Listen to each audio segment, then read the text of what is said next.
Tonight on Bridge City News, Lethbridge College lets students know what will and will not be allowed on campus once recreational use pot becomes legal October 17th. Today is Orange Shirt Day, and many in our schools remember those affected by residential schools. And the hearing continued in the sexual assault allegations against U.S. Supreme Court nominee Brett Kavanaugh.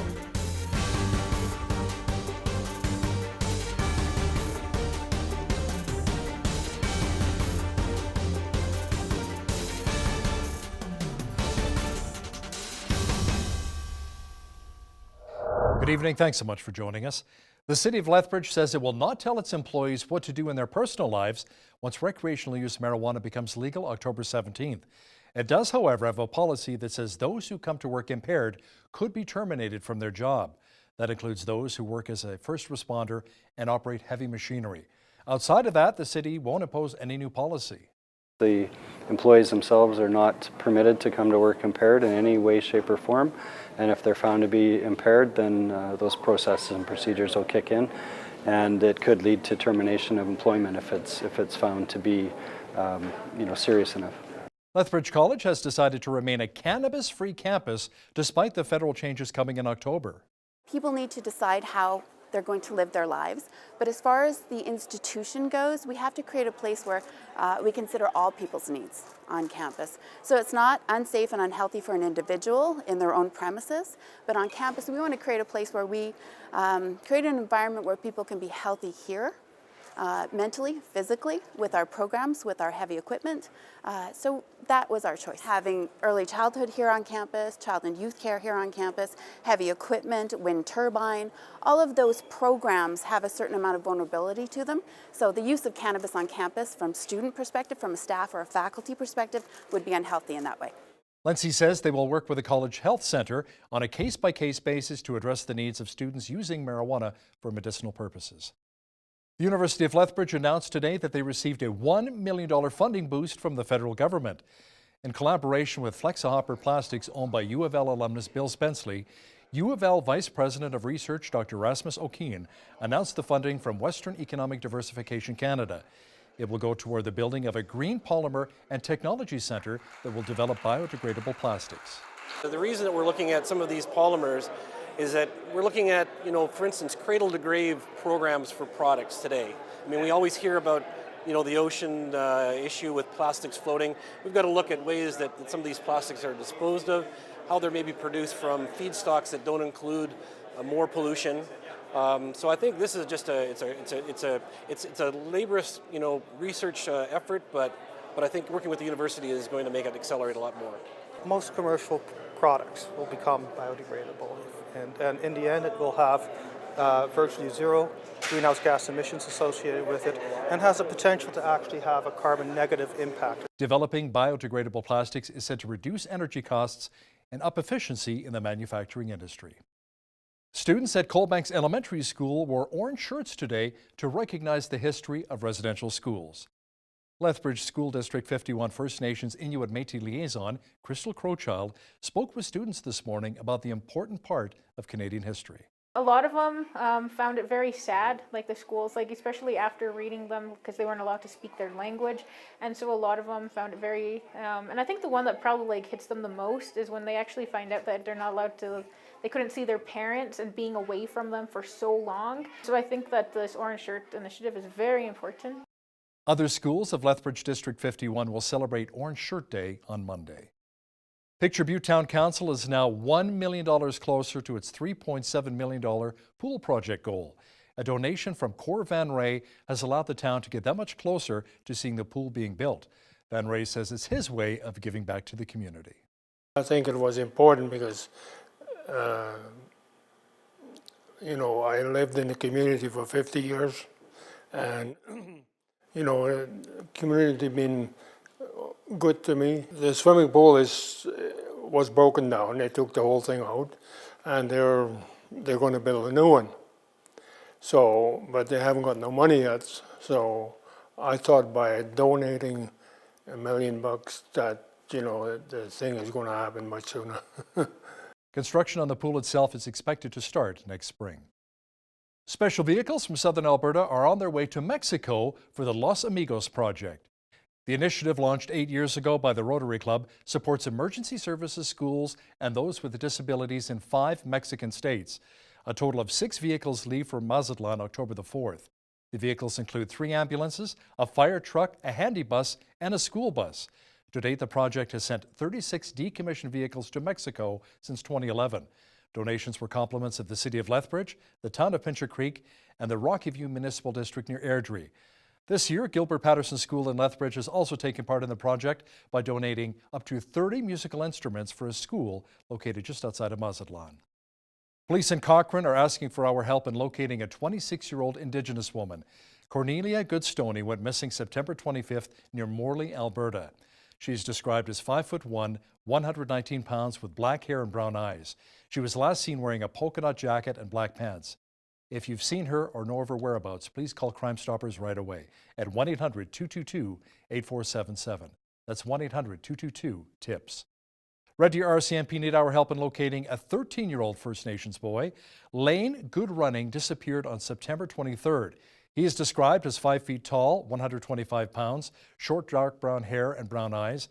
He was last seen wearing a black hoodie with a light brown hoodie underneath, gray or beige pants, and black running shoes. If you know of his whereabouts, please call the Red Deer RCMP at 403-343-5575. RCMP say 2 women in Saskatchewan are dead after the vehicle they were driving in collided with a combine. The crash occurred yesterday afternoon as the harvester was coming off of a side road onto Highway 2 by Cudworth. Both women died at the scene, while the third occupant, a man, suffered undetermined injuries. The combine driver was not hurt. Mounties don't believe alcohol was a factor in the crash. There will be no strike at Superstore, Extra Foods, and No Frill stores in Manitoba. Negotiators for Loblaw, the store's owner, and the union reached a tentative agreement earlier today. Details of the package will be presented to the 3,500 union members at meetings set for October the 14th. The workers' last contract expired at midnight last night, but will remain in effect until a ratification vote is held. New Brunswick's Tory leader Blaine Higgs is calling on Premier Brian Gallant to resign or immediately recall the provincial legislature. Higgs met with the Lieutenant Governor yesterday to discuss the political deadlock. He says he's not wanting to team up with other parties to form a coalition. I'm not cutting deals to stay in power. I've said this over and over again. If people join our party, then that's fine. But I'm not going to buy their support. I'm not forming a coalition government because I believe the people expect us to work together and find ways to work together. And they want the representatives of their parties to represent them, represent their interests, and then we find ways to make it work. I am hopeful the third parties, the People's Alliance and the Green Party, will agree. And they will send a message to the people of the province with their decision that will be respected by giving our party a vote of confidence in the legislature. Prime Minister Justin Trudeau was slammed in question period recently over the transfer of Tory Stafford's killer from a prison to a healing lodge. Terry Lynn McClintock has been serving a life sentence at a prison in Kitchener, Ontario, since she pleaded guilty in 2010 for her part in the young girl's death. Our parliamentary reporter Ray Fillion says the federal Tories were outraged because the new facility doesn't look like a jail at all. It doesn't even have fences. It looks like it's unguarded, unprotected. So the Conservatives are calling that decision totally irrational. They repeatedly called this week on the Trudeau Liberals to reverse the decision, something that the Public Safety Minister, Ralph Goodale, says he can't do. Minister Goodale says that he asked for a report on the issue. And meanwhile, in the House of Commons, Prime Minister Trudeau accused the Conservatives are playing politics with a sad story like that. Catch my full interview with Ray discussing some of the biggest stories from Parliament Hill coming up after business news. Not having a fatherly influence in a child's life can potentially cause serious issues for that child down the road. Now that's according to Dr. Warren Farrell, author of the book, The Boy Crisis. Dr. Farrell says when there's no father involvement, you tend to see more extremism. A major study of ISIS recruits found that almost all ISIS recruits have in common one thing: minimal father involvement or no father involvement, and that includes the much smaller percentage of girl ISIS recruits. I then studied the shooters in the United States. We have, as you know, a great deal of not just shootings in schools, but mass shootings. The common denominator of the shootings, with just a couple of exceptions, are boys with minimal father involvement and no father involvement. Dr. Farrell also discusses how video game addiction impacts kids' education. That's coming up in the second half of our show.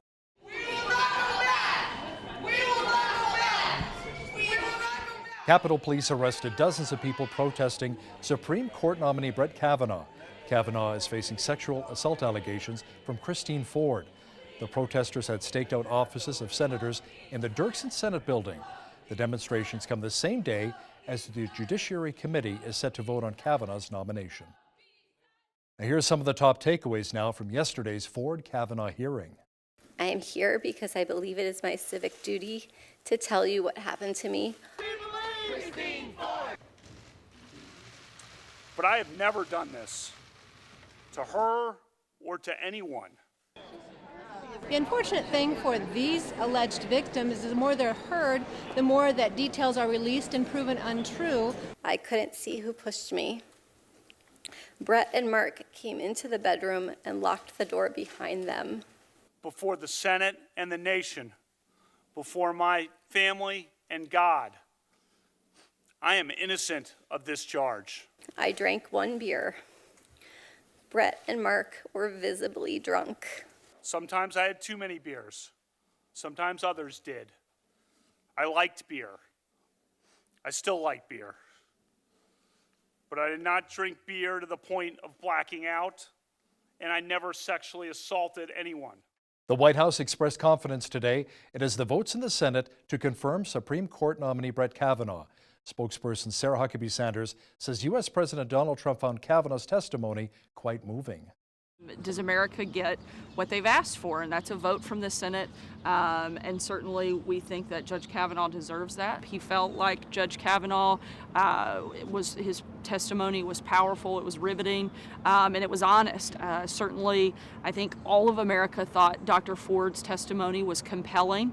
And I believe something likely happened to this woman, but not at the hands of Judge Kavanaugh. Did the president think and she was credible? I think that Judge Kavanaugh laid out not just a very compelling testimony, but a corroborated one. He had a number of things and individuals and statements that backed up exactly what he said throughout the process. Calling for recommitment to gender equality and kindness, New Zealand Prime Minister Jacinda Ardern addressed the United Nations General Assembly.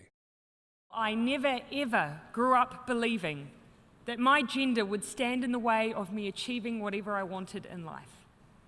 I am, after all, not the first, but the third female Prime Minister of New Zealand. But for all of that, we still have a gender pay gap, an overrepresentation of women in low-paid work, and domestic violence. And we are not alone. It seems surprising that in this modern age we have to recommit ourselves to gender equality, but we do. And I, for one, will never celebrate the gains we have made for women domestically, while internationally other women and girls experience a lack of the most basic opportunities and dignity.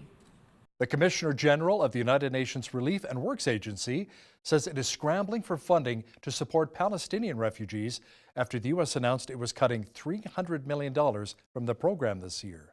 The funding cut by the U.S. and the fact that it now announced on the 31st of August that it would no longer fund UNRWA going forward is, of course, a matter of deep regret and sincere disappointment, in particular because for decades the U.S. was a key contributor, very consistent, generous. This year we started with a shortfall of $146 million, and then the United States cut its funding by $300 million. So suddenly we had a staggering shortfall of $446 million to overcome. Since January we mobilized $260 million. So essentially we've covered about 60% of the needs. We have still $186 million to mobilize, and of course the General Assembly meetings this week are very important in that regard. It was on this date that William the Conqueror invaded England, the first round-the-world flight ends, and jazz great Miles Davis dies. This is Today in History for September the 28th.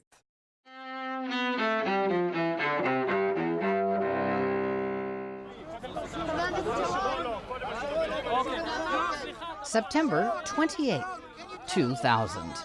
Ariel Sharon, at the time Israel's hardline opposition leader, visits Jerusalem's Temple Mount. His visit to the sacred site claimed by both Jews and Muslims, sparks violent clashes between Israelis and Palestinians. And it fuels a political crisis within Israel, where Sharon is elected prime minister the following year. 1781. The final battle of the Revolutionary War begins. American forces, backed by a French fleet, begin the siege of Yorktown Heights, Virginia. Weeks later, British forces surrender to General George Washington, effectively ending the war. 1066. William the Conqueror, the Duke of Normandy, part of what's now France, invades England. He becomes king after his conquest sweeps the country's Anglo-Saxon monarchy from power. 1924. End of the first round-the-world flight as 2 U.S. Army planes land in Seattle. Their journey took 175 days, making stops in dozens of cities along the way. 1989. Ferdinand Marcos, the deposed leader of the Philippines, dies in exile in Hawaii at age 72. That happens 3 years after the People Power movement topples Marcos, ending his years of authoritarian rule in Manila. And 1991.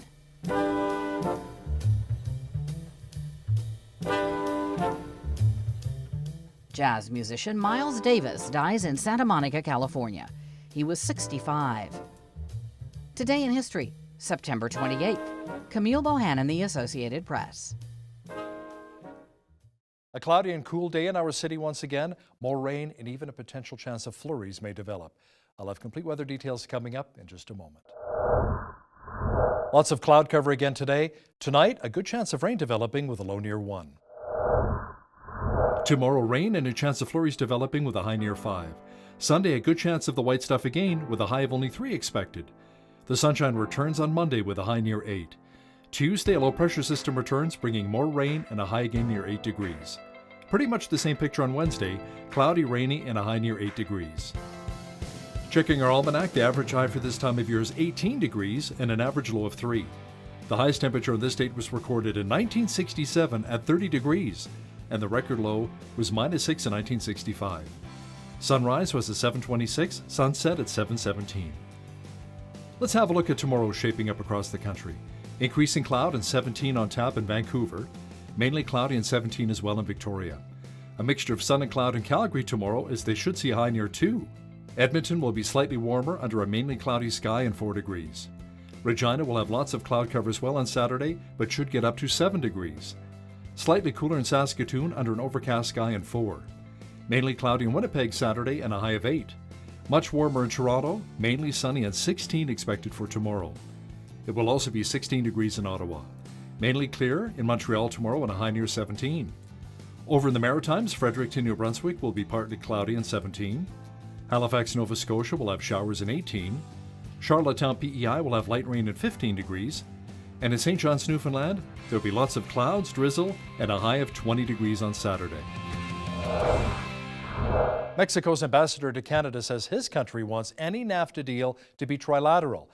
Dionisio Perez-Yacom says it may be possible for Canada to join the agreement if it fails to reach a deal with the United States by the weekend's deadline.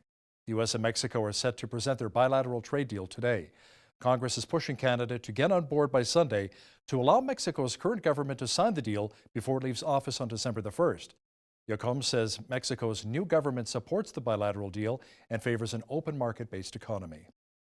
Facebook says it is taking steps to fix a security problem that affected close to 50 million user accounts. The company says hackers exploited its View As feature.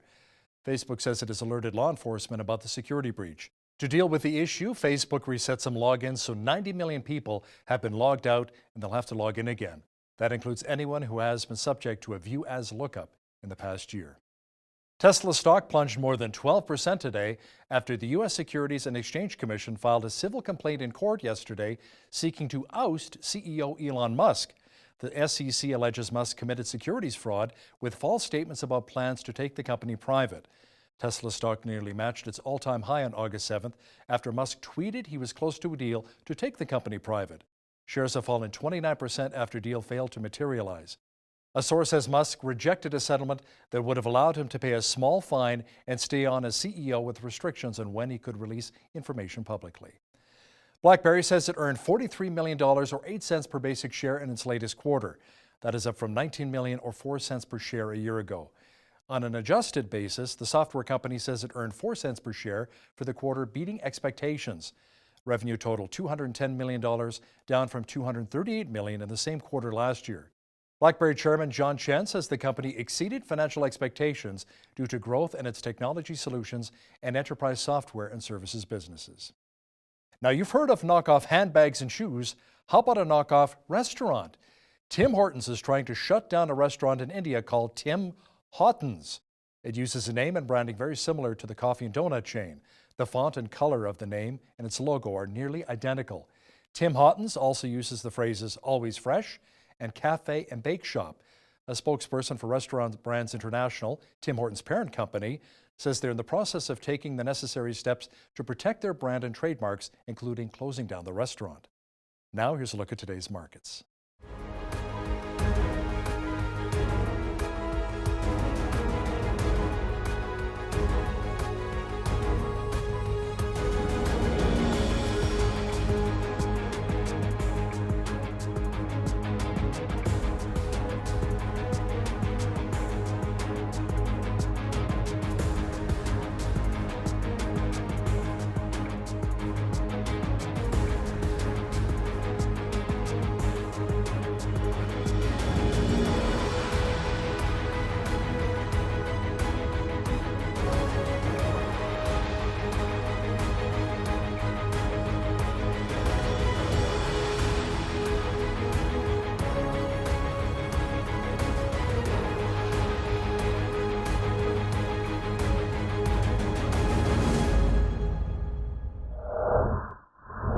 Recapping one of our top stories this hour, special decommissioned vehicles from southern Alberta are on their way to Mexico for the Los Amigos project. The initiative, launched 8 years ago by the Rotary Club, supports emergency services, schools, and those with disabilities in 5 Mexican states. A total of 6 vehicles leave for Mazatlan on October the 4th. They include 3 ambulances, a fire truck, a handy bus, and a school bus. To date, the project has sent 36 decommissioned vehicles to Mexico since 2011. When you see news happening, drop us an email at info@bridgecitynews.ca. And if you missed any of today's top stories, check out our full newscast online at bridgecitynews.ca. Tensions were pretty high on Parliament Hill recently after the Liberals were blasted for transferring Tory Stafford's killer from a prison to a healing lodge. Terry Lynn McClintock has been serving a life sentence in the 2009 death of 8-year-old Stafford. Our parliamentary reporter Ray Fillion has details next. But first, here's a look at what's happening in and around your community. Here's your Bridge City News community calendar. The 29th Annual Giant Pumpkin Festival and Auction in support of the Children's Wish Foundation is taking place Saturday, September 29th from 10 a.m. to 3 p.m. at Greenhaven Garden Center. Come out and enjoy face painting, wagon rides, a petting zoo, plus a live and silent auction, and much more. For more information, go to visitlethbridge.com/events. Come out for some fun and culture to Lethbridge's Arts Days, taking place from now until September 30th. This event is coordinated by the Allied Arts Council of Lethbridge and is taking place throughout the city. Activities include an art walk, buskers, an artisan market, art activities, live music, and family affair on the square. For details, check out artslethbridge.org. Come and show community support for the Canadian Cancer Society's CIBC Run for the Cure, Canada's largest single-day volunteer-led event in support of breast cancer research. They're looking for Run Day volunteers for Sunday, September 30th to help with setup and takedown, registration, security, photography, and more. For complete descriptions, shift times, or to sign up, visit vhub.at/Lethbridge or email lethbridgerunvol@ccscloud.org. And that's your Bridge City News community calendar. As you heard on Bridge City News, U.S. President Donald Trump has said NAFTA, as we know it, is all but dead. But is it really? Joining me now from Ottawa is our parliamentary reporter Ray Fillion. Ray, the U.S. deadline is fast approaching. Is it all over? I don't think it's all over. You know, as you said, the deadline is fast approaching. It's September 30th, but a deadline when you're negotiating something as important as NAFTA, a new NAFTA deal, is just that. It's a deadline that may come and go, just like there were deadlines before. I mean, it's not the first time we see something like that. So The fact of the matter is, what we're hearing here in Ottawa and elsewhere is that the Americans do want to deal with Canada. They don't think that they don't want to go ahead just with Mexico. The public, the business community, a lot of members in the U.S. Congress down in Washington really want a trilateral deal, that is with the United States, Mexico, and also Canada. So this is what they want. We're hearing that the final text of the agreement between Washington and Mexico is just about to be made public. And what's been reported in Washington is that it leaves the door wide open for Canada to join that deal. So NAFTA is not dead. It's not looking good at the moment. You heard some of the harsh words that President Trump used on Wednesday afternoon. He criticized Canadian negotiators. He said that he doesn't like their tactics. He doesn't like, he said that the Americans aren't really fond of Chrystia Freeland, Canada's foreign affairs minister, who's in charge of that file for the Trudeau government. Justin Trudeau saying, hey, that's proof that Canadian negotiators are doing their job. They're holding their own at the bargaining table. They're protecting Canada's interests. But, you know, it doesn't look likely that we're going to have a deal, that Canada is going to meet the U.S. deadline. But it's not done yet. The game's not over. Now, Prime Minister Justin Trudeau spent the better part of a week in New York at the United Nations. What's interesting is that Trump may be Trudeau's best hope for a UN Security Council seat. Now, is Canada's bid for a seat even worth it, Ray? Well, Justin Trudeau says it is worth it. He says that it's a great opportunity for Canada to have its voice heard on the international stage. How big a difference would it make at the end of the day? We're not too sure, but he says it's worth it. You know, when Justin Trudeau came to power in 2015, he proclaimed that Canada was back. Canada was back on the international stage. The Tories had failed to secure a seat for Canada on the Security Council at the United Nations. So this is that was called a mistake by the Liberals. So when Justin Trudeau came to power, proclaiming that Canada was back on the international stage, he promised that Canada would work toward getting that seat back. So he was back at the UN for a third consecutive year as the General Assembly was getting underway, trying to campaign, you know, for Canada to obtain that seat. So he's putting a lot of effort, a lot of energy, a lot of money toward securing that seat for Canada. But we're not going to get the result before the next election is done. I mean, the vote at the UN is only going to take place in 2020, because keep in mind, this is not for a seat right now. It's for the 2021-2022 period. So we're not going to find out about the result until after the next federal election. But for sure, Canada is putting a lot of effort and a lot of energy. Although I had heard back in the spring that Canada was now convinced that it wasn't going to work. They had basically dropped the idea. We saw this week that it's not the case. Canada is still very much campaigning for that seat. So what's the real benefit for Canadians having a UN Security Council seat, Ray? It's making Canada's voice heard on the international stage. That's what the Liberals are saying. It also looks good every once in a while when you're a country at the United Nations, you know, to plant your flag, to be there for, even if it's just for a 2-year period. It looks good. And it looked really bad a few years ago under the Conservatives when they failed to secure that seat. You know, Canada had to withdraw its candidacy at the last minute. It was the first time ever that Canada had lost a bid to gain a seat at the UN Security Council. I guess for optics, mostly at home, Justin Trudeau is trying to, you know, to avenge that defeat. So, Ray, not only does Canada have a bit of a tense relationship with the United States right now because of the NAFTA trade negotiations, but the same can be said for another country, Saudi Arabia. Canada, however, is trying to smooth over the waters with the Saudis. Tell me more about that. Yeah, it's not working very well. As you know, this is a diplomatic rift that erupted over the summer after Canada publicly criticized Saudi Arabia over the arrest of some human rights activists. So yeah, Chrystia Freeland was down in New York at the United Nations headquarters this week, hoping for a meeting with her Saudi counterpart to try and mend fences over that issue. But as I said, it's not going very well. Take a listen to what the Saudi Foreign Affairs Minister had to say. He said that Ottawa should first fix the mistake it made by apologizing. He said, you owe us an apology, talking to Canada. We don't want to be a political football in Canada's domestic politics. That's what we became find another ball to play with, not Saudi Arabia.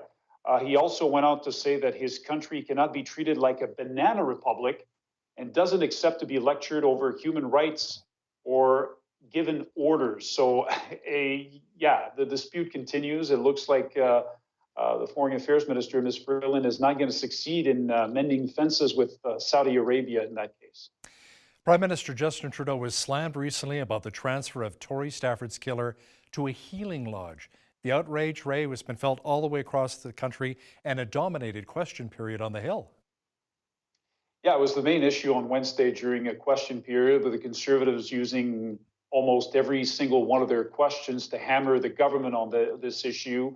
As you said, one of the killers, one of the people who killed Tory Stafford, I think it was back in 2009, has been transferred to a healing lodge, which is a place that doesn't look like a jail at all. It doesn't even have fences. It looks like it's unguarded, unprotected. So the Conservatives are calling that decision totally irrational. They repeatedly called this week on the Trudeau Liberals to reverse the decision, something that the Public Safety Minister, Ralph Goodale, says he can't do. Minister Goodale says that he asked for a report on the issue. And meanwhile, in the House of Commons, Prime Minister Trudeau accused the Conservatives are playing politics with a sad story like that.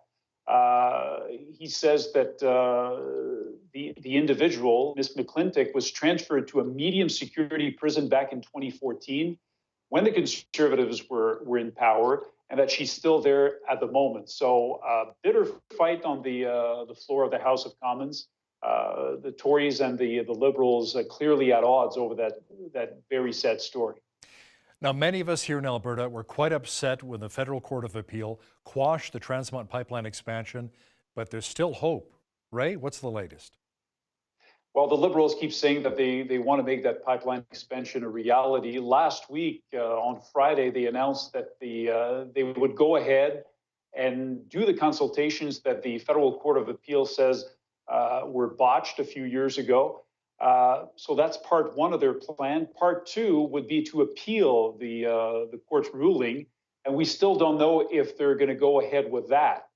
They say it's still an option, but that they still haven't made a decision. We're expecting a decision in the coming days, but the fact of the matter is, a month after that ruling came down, we still don't know the full plan as to how Ottawa intends to go about in making that pipeline expansion a reality, even though they keep repeating that it will materialize. One thing's for sure, Hal, is that we're going to have to wait many months before anything happens, before any shovels go into the ground. Wow. Now, two recent reports say community newspapers across the country are disappearing, Ray. Should we blame the internet? Well, I think it's quite obvious that more and more people are migrating towards the internet to get their news, and the numbers don't lie. Here are some of the numbers that were made public this week in those two reports that were published. They're saying that ad money collected by internet-based media rose from $1.24 billion in 2007 to $5.48 billion 2 years ago in 2016. And you see the opposite happening in community newspapers across Canada. Their revenues fell. In 2007, they had $3.87 billion worth of revenue. In 2016, it was down to $2.13 billion across the country. And the net result is that you have fewer and fewer reporters, fewer and fewer newspapers, and those that are still there are publishing fewer and fewer articles. And obviously, this is raising a lot of serious questions about Canada's democracy and the level of awareness in people in their own community. You look at the nation's capital here, Ottawa, a G7 capital. We used to have two competing daily newspapers, the Ottawa Sun, the Ottawa Citizen. Those two papers are still there, but they have the same owner, Post Media, and they've laid off a whole bunch of reporters, a whole bunch of people. So the quality of the reporting is not the same. There's much less digging, there's much less investigating being done. And the product in both of our nation's capital's newspapers is the same. It's only packaged differently. So it's changed people aren't as informed as well as they used to be because of that. And you can't really blame the public. I mean, people are trying to save money, so they're going towards the internet where most of the content is free, but at the same time, at what price? So this is yet another report raising some very alarming questions. Okay, Ray, let's discuss what's transpired in that wild New Brunswick election. The Tories won 22 seats, the incumbent Liberals 21 seats, and now alliances are beginning to form. Will we see a new Tory government, or will Premier Gallant be back? Well, Premier Gallant wants to stay on as Premier. As you said, like the day after the election, he publicly stated that, I'm the Premier, I'm going to stay Premier, and I'm going to ask the Lieutenant Governor to grant me permission to form a government. And that's exactly what he did. He went in, he spoke to her, she granted him permission to try and form an alliance, presumably with the Green Party, which won 3 seats. What's pretty interesting is that the Liberals lost in terms of seat counts by 1 seat, but they won the popular vote with 38% as opposed to 32% for the Conservatives. So that's raising a lot of interesting questions. Once again, about our first past the post system. Is it adequate? A lot of people in New Brunswick are saying this is further proof that it's inadequate. It needs to be reformed. The New Democrats here on Parliament Hill in Ottawa were saying the same thing this week. So it's going to be pretty interesting to see where these things end up in New Brunswick. I think that the Green Party will prop up a minority Liberal government. Obviously, for them, for the Greens, the Liberals are a better option than the Tories, but we'll see what happens. The Tory leader in New Brunswick says he still wants to become a premier of that province. So, interesting times ahead for sure in New Brunswick. Now, speaking of elections, the election results in Quebec on Monday could be just as close. Absolutely. We talked about this last week. The CAQ was far ahead of the outgoing Liberals in surveys.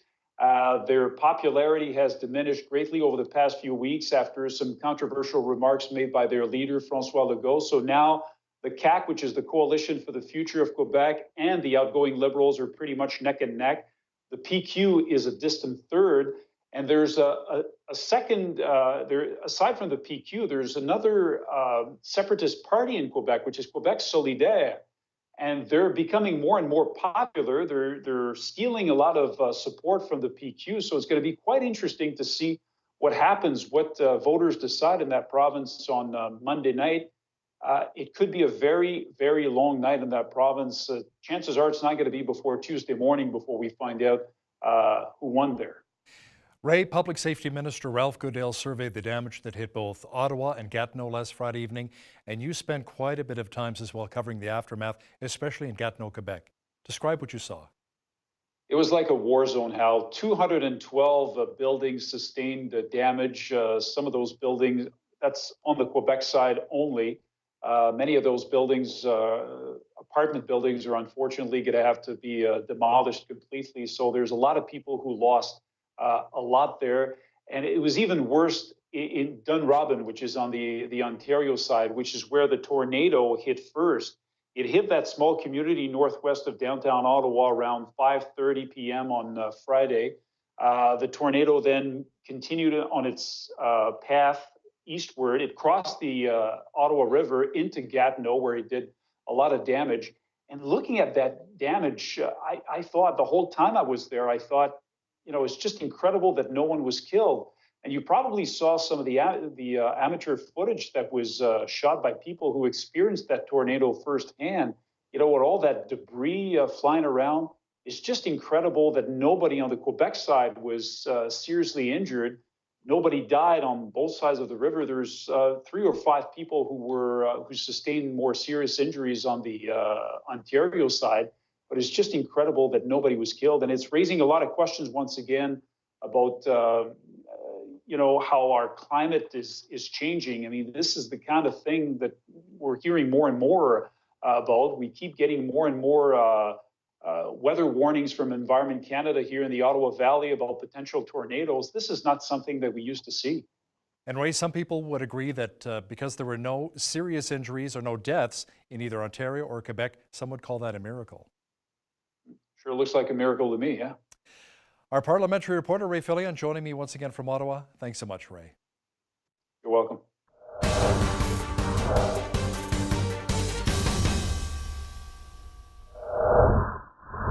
For thousands of years, the world has been dominated by men, but in many countries today, we've seen a bit of a shift with more women rising to power. Many see that as a good thing, but is it possible that some of our boys have been left behind? Joining me now via Skype from San Francisco is best-selling author Dr. Warren Farrell, author of The Boy Crisis. Welcome to the show, Doctor. Thank you. It's a pleasure. Now, Dr. Farrell, first of all, can you explain exactly what your book is all about? Yes, what I did is, as my different books were being translated, I started speaking in different countries, and teachers would often approach me and say, you know, Dr. Farrell, we have a lot of problems with the boys in our school, a lot more than with the girls. They're not focusing, they're not really getting their reading and their writing. And I then started to see that in a big UN study was done, and they found that in the top 63 developed nations, boys were falling behind girls in almost every single academic subject. And when they did fall behind academically, they were far more likely to drop out of high school. When they dropped out of high school, they were far less likely to be employed. In the United States, the employment rate for boys that drop out of high school is way over 20%. And so and those boys are much more likely to commit crimes. So our prisons are 93% boys. But then I started looking more carefully. What do these developed nations have in common? And I saw that among the divorced population, the boys who were still who had a lot of contact with dads, who lived close to the dads and moms lived close to each other, who could detect no bad mouthing, they were doing reasonably well. But all the boys with minimal father involvement or no father involvement were the boy crisis boys. And then I looked over to the population of mothers, and I saw that single mothers who were under 30, who had children, 53% of them in the United States have children without being married. And among those 53% of mothers under 30 who have children without being married, most of those do not have father involvement of the children. And those boys were doing terribly as well. So, do the stats show that our boys are maybe lacking in motivation? They're addicted to video games, we know that, and maybe fallen so far behind girls when it comes to success in education? Yes, so boys without father involvement were lacking in motivation in everything that you said. They were far more likely to be addicted to video games, far more likely to be addicted to porn, far more likely to be depressed, to have that depression lead to sometimes suicide. And so I started looking at, okay, this is not happening, obviously, to all boys. So what is the common denominator? And then I began to see that the boys who had minimal or no father involvement, this was the single most important of 10 different factors that was contributing to these boys doing so badly. And so I then started saying, well, what is there about father involvement that is so important? And I saw that one of the things was roughhousing, but roughhousing seemed to me like it would be more likely to be associated with boys being aggressive. In fact, roughhousing is associated with boys being much more likely to be assertive but not aggressive, and amazingly, much more likely for boys to be empathetic. And so I started asking, why is that? And so, for example, if you have 3 children and they're all roughhousing together, the chances are fairly good. One thing that we know that happens is that a bond is created between the children and the roughhousing parent, which is usually the dad. And then with that bond, the father is able to more easily enforce boundaries. And so the children will sort of be jockeying to say, pin dad down in a wrestling match, and dad is pretending to fight back, but the children, in the excitement to be the king pinner, so to speak, are pushing each other aside, and then the dad will usually say something like, "Excuse me, you can't push your younger sister aside, and you can't push your brother aside either.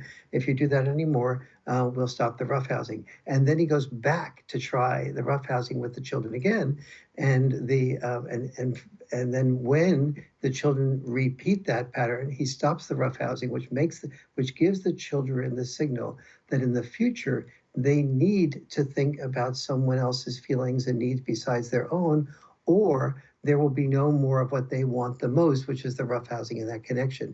In the meantime, mom is looking at the dad roughhousing and thinking she has just one more child to monitor, and she is guilty when they do hit their heads or start crying. And so this is the type of misunderstandings between moms and dads that have to be worked through to understand, to have the children do so much better. So let's talk about the lack of a fatherly influence in a boy's life, in a male's life. Now, often with divorce cases, the mom often gets custody over the father. Do you think that maybe plays a major role as well, divorce? It does. Divorce plays a major role. If you are contemplating a divorce or you are divorced, here are what I found to be, when I did the research for the boy crisis, I found that there were 4 things that are what I call the 4 must-dos. Number 1, there must be an equal amount of time between mother and father if you want your children to do about as well as in an intact family. Number 2, mom and dad need to be about within 20 minutes of drive time from each other. In order to, so the children don't resent not being in activities or birthday parties of their friends.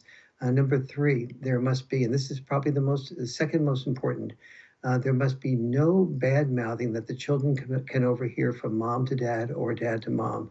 Children are half the other parent. When the other parent is bad mouthed, it's the same as the child being bad mouthed. And number 4, there must be continual relationship counseling that is consistent, not just emergency based. When the children have those 4 things going for them after divorce, the children can do almost as well as in an intact family. You know, when we talked earlier about spending time with father, how important that is, I'm reminded of the song, The Cat's in the Cradle, The Silver Spoon, you know, Harry Chapin.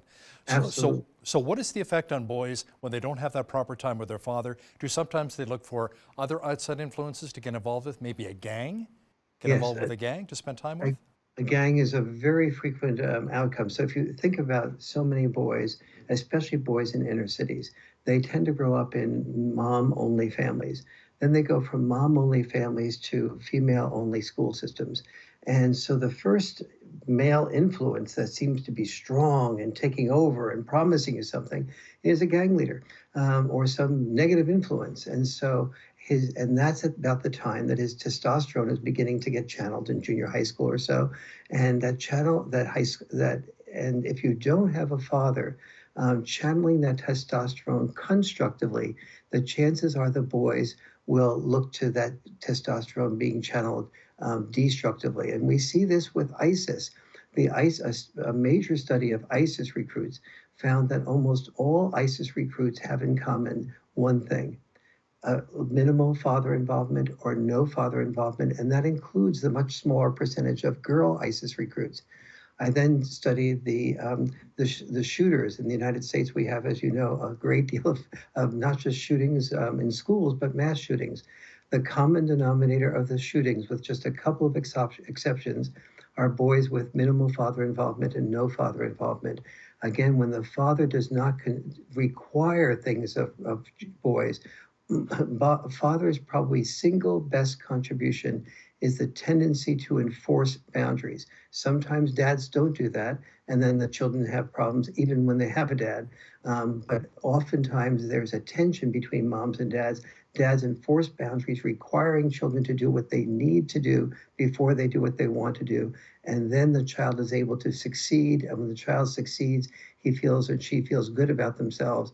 Their IQs increase, their social connections increase, they have more friends, they are much less likely to withdraw into video games, much less likely to withdraw into video porn.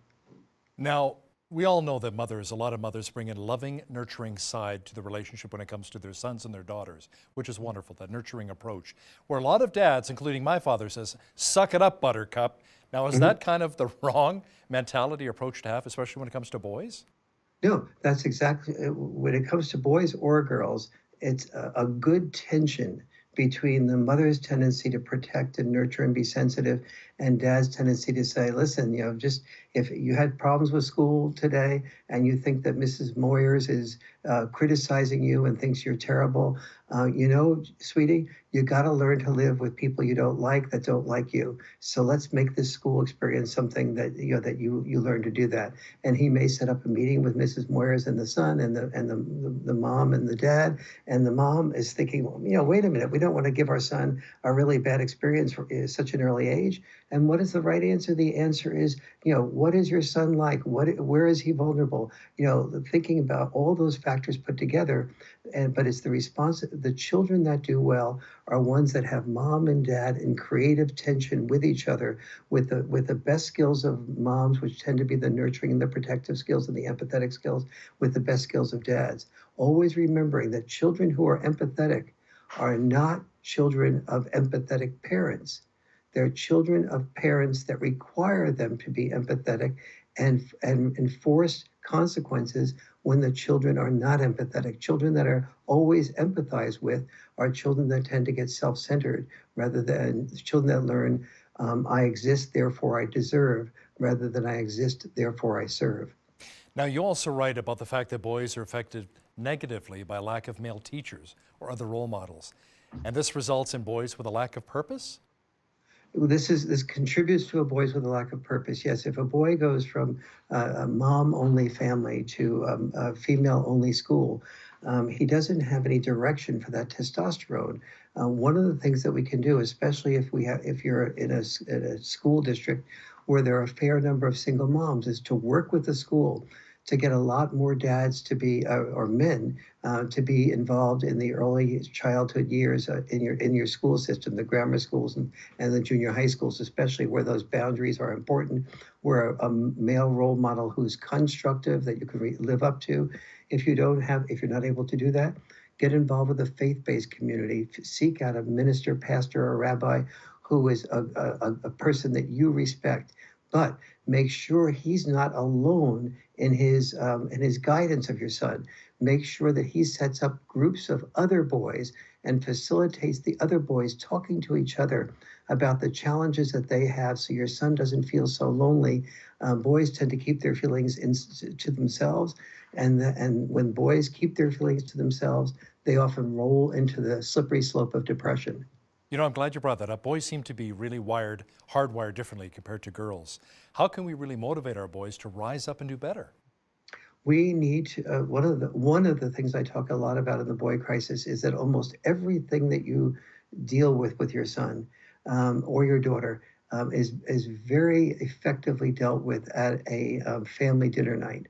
But family dinner nights can become family dinner nightmares. So I have a lot of guidelines in the boy crisis as to how to avoid the family dinner night going down the slippery slope of your children saying, "Oh, Dad, but Mom, wait a minute, I just need to check this on my text, or I need to check out this message from Joanne."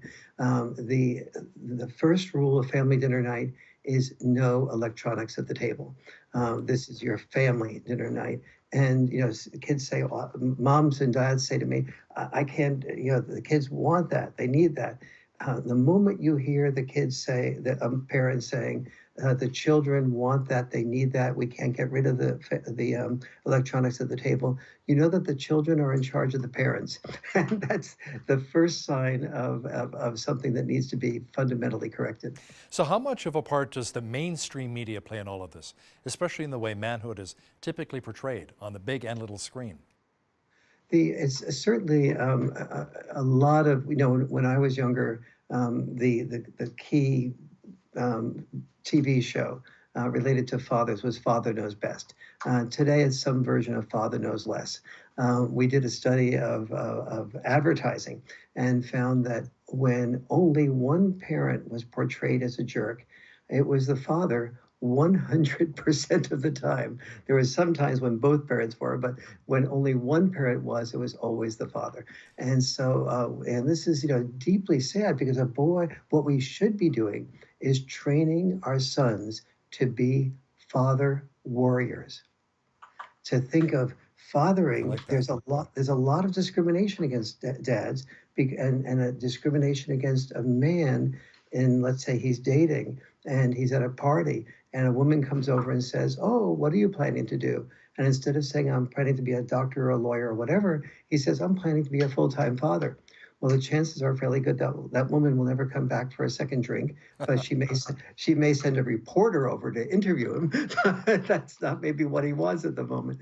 And so we need to sort of begin to work in our school systems to train boys to be effective in their emotional skills, because increasingly women who are sharing the responsibilities increasingly for earning income are now going to want something different in their future than a man who's just earning money. They'll want a man who, if she wants to be a full-time successful woman, she may want to, and she wants children and she wants to be married and have a happy marriage, she may want to be partnered with a man who is willing to be with the children full-time, or at least to be with the children a significant amount of the time. Dr. Warren Farrell, author of The Boy Crisis, joining me via Skype from San Francisco. Thanks a lot for your time today. It's been a pleasure talking with you. On behalf of all of us here at BCN, I'm Hal Roberts. God bless and have a great night.